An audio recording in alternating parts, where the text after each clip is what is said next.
You guys remember it was spinning third, hooking up real good, and after the drift event, that thing was just like, it just started slipping towards fifth, third, second.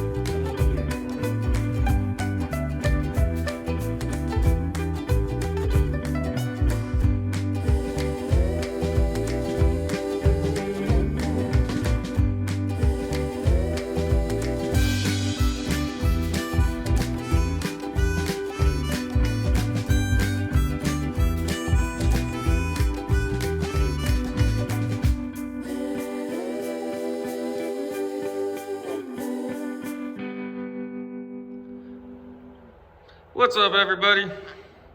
So this week we don't got nothing too exciting for video wise. We're just trying to clean up a few things going on here.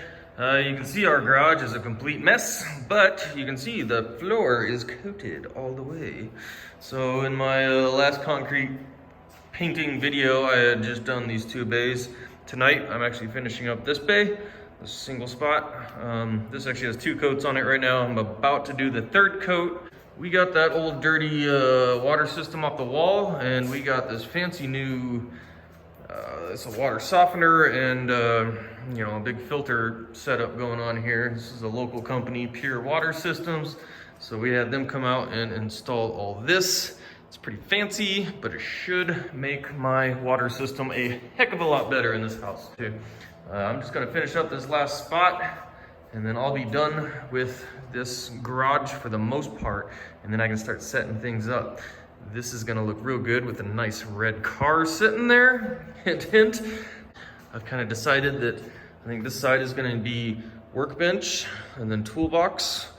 We're gonna put a sink in over there. I'm gonna try and keep this back wall empty just to maximize workspace. Center here is gonna try to keep open. There'll be a car parked here.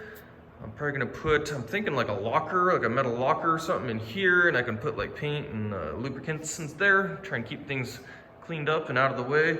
This back wall is gonna be storage shelves. I'm gonna reuse the 8-foot shelves I took off the wall behind me before we painted. So I'm gonna put those up here all the way up to the ceiling.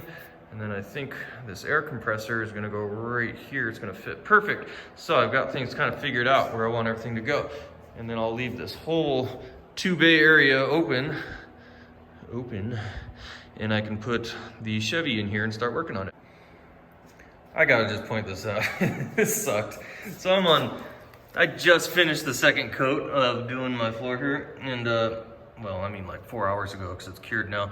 But as I was taking the old roller off, I'm not cleaning them, I'm just chucking them right into the garbage can. And I'm kind of aggressive on the way. I don't want to touch it, so I'm like just smacking it on the edge here to get the dirty roller to slide off. And as I did that, this entire thing came off. And I said, oh shoot. It was already almost midnight. I have to put a third coat on this. I don't have another roller. So I'm trying to figure out how the heck am I gonna fix this thing. And what happened is, this end piece, I think it just snaps in because this back side is solid. It snaps into the inside there. And well, the actual like last ½ inch of the metal rod going through snapped off. So I couldn't just put it back together, and I had nothing to retain it with. So I was kind of, had to get ingenuitive on this one. So what we did is we beat a socket over the end of it. So it press fit on there. And then on the end of the socket, and I had to drill out the the rollers too, we zip tied it on. So I'm hoping that'll retain this roller on there. It's a little stiff, it'll break in a little bit. Hopefully that'll keep it together enough to get my last coat on, which I'm gonna do right now. So a little redneck tip for you: if you break a roller, get creative. So check this out. This is what I bought. This is a Get a Little shed. It was kind of pieced together on my house, obviously before I bought it.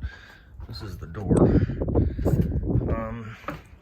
Yeah, I need to rebuild this. I'm glad it has at least this, so I got somewhere to put my stuff and not have to worry about buying a shed right away, because I got a lot of yard tools and stuff that need to get put away, so I can throw them in here at least.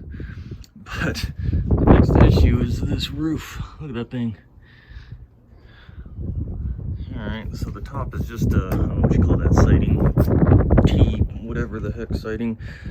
And then they had good intention. I don't know why they did it that way, but they're, whatever you want to call all the bracing up here, they put it flat side instead of, you know, the other way. So obviously flat side is just going to bend on you over time. And it does snow out here, so the weight of the snow and it getting wet and stuff. So my goal here is to unscrew all this, see if I can't straighten it all back out, build it correctly. The issue is that 2x4 is probably completely permanently formed in that position now, so I'm not sure. I'll have to see if there's enough scrap wood in here to rebuild something. I got another pile on the other side, so we'll see. We'll see if I can piece something together. Can't be any worse than what they got going on. I don't know what this was all about. And we're done. Isn't that marvelous? You still see it's very uneven, but that's not my doing. I just kind of put together what was already here. But the roof doesn't sag anymore. And underneath, we have a little bit more proper support. So, I think we're done with this. It's actually strong enough to where I was able to just crawl around on top of there to put all my screws back in up on top. So, I'm happy with it. It's good enough for some temporary storage for outdoor stuff.